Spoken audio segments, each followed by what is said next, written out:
Ермек Өтебайұлы, осы факультеттеріңізге келген шәкірттердің білімдерінен басқа тәрбие жағы, этикалық, эстетикалық, рухани азықтары бүгінгі уақытқа сай келіп тұрма? Ондай болмаса, оған не кедергі болып тұр? Жалпы адам қанағатшыл ғой. Соның ішінде қазақ қанағатшыл.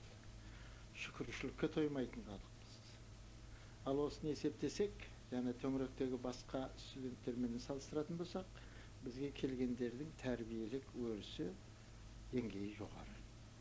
Кісі сыйлауы, есептесуі, о жағынан біз шәкірттеріміз төмен түсіп жатыр деп айта алмаймыз. Білім деңгейі дегенде мәселе өзгешелеу болады. Бұлар қалада оқыған балдар емес. Мүмкіндігінше ауылда оқыған, ал ауылдағы оқу кейде аттың жалында, атаның қомында да жүре береді. Қысты күні суық болады деген сияқты, жазды күні шаруашылық болады деген сияқты. Мына жас азаматтарды мектептің шәкірттерін оған пайдаланбай тұрмайды.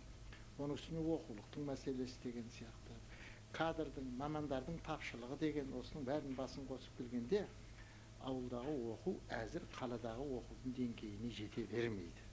Аса ойсыраған кемшілігі де жоқ, бірақ оны ескеру керек. Сөйтіп біз өз шәкірттеріміздің бәріне бірдей ренжімейміз. Бірақ мынандай жағдайымыз бар. Біз орыс мектебінде оқытылатын қазақ тілі мен әдебиетіне де шәкірттер аламыз. Сол кейде біздің ырқымыздан тысқары соған орыс мектебін бітіргендер, қазақ тілінің әдеби нормасын білмейтіндер, игермегендер келіп түсіп жатады. Енді ол биылдан бастап тоқтайды. Өзі қазақ тілін білмейтіндерді сен қазақ тілінің оқытушысы боласың деген ол күлкі тудыратын нәрсе. Біз одан биылдан бастап бас тартып отырмыз. Сондықтан бұнымыз үлкен кемшілік болса, оны да түзетеміз деген ниеттеміз. Ал енді осындай білімде де, рухани деңгейлерінде де жетілдіресіз ғой. Ал енді осы жетілдіруде белгілі бір пәндеріңіз бар ма?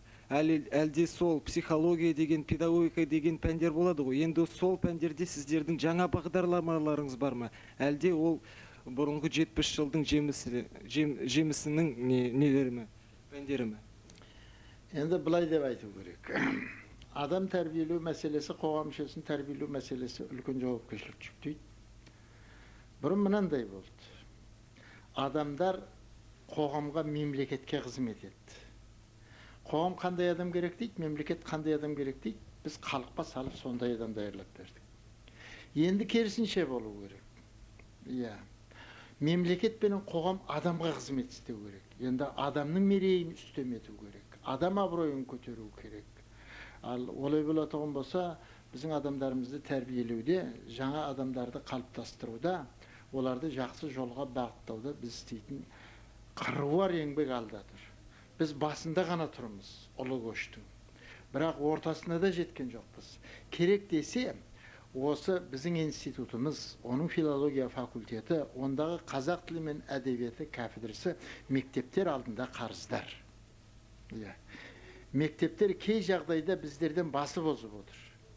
Біз олардың алдына түсіп, жортып, жол көрсетудің орнына артында ілесе алмай келе жатырмыз.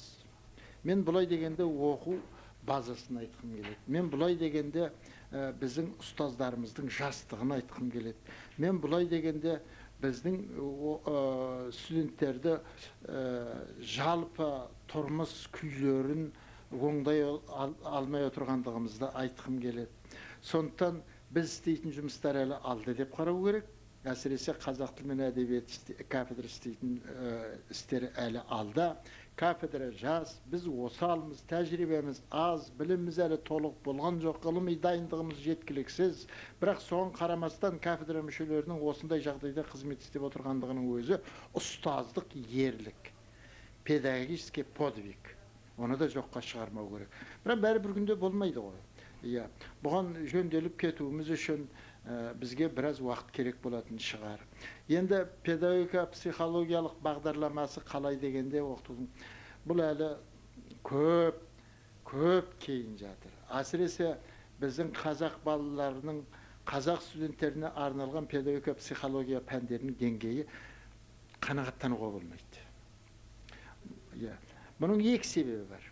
Бірінші жаңа қазақ тілі мен әдебиеті кафедрасының басындағы кемшілік бар ғой, ұстаздың тапшылығы оларда да бар.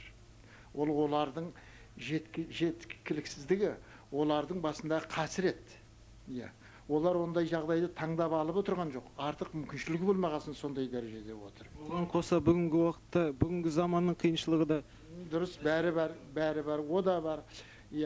Екінші бір себебі бар. Оның бір жағынан ұстаздар құрамы жетіспей жататұғын болса, екінші жағынан бізде оқулықтар жоқ. Осыны мынау біздің ұстаздарымыз жетпей жатыр ғой, мынаны пайдаланып енді өздерің жетісіп ал дейтін жағдайымыз жоқ. Үшінші жағы, біз әлі де бұрынғы казармалық педагогикадан, социалистік психологиядан арылған жоқпыз. Бұл екеуінен арылмайынша педагогика мен психология өз мақсатын орындауға қабілетсіз. Енді оны жасыратын жоқ, бүгінгі таңдағы жағдай осындай. Ал енді осы қиыншылықтарға қарамай осындай бастаған үлкен жолымызда, сіздің жолыңызда және барлығымыздың жолымызда жеке адам сау болса, қоғам сау болады дейді ғой.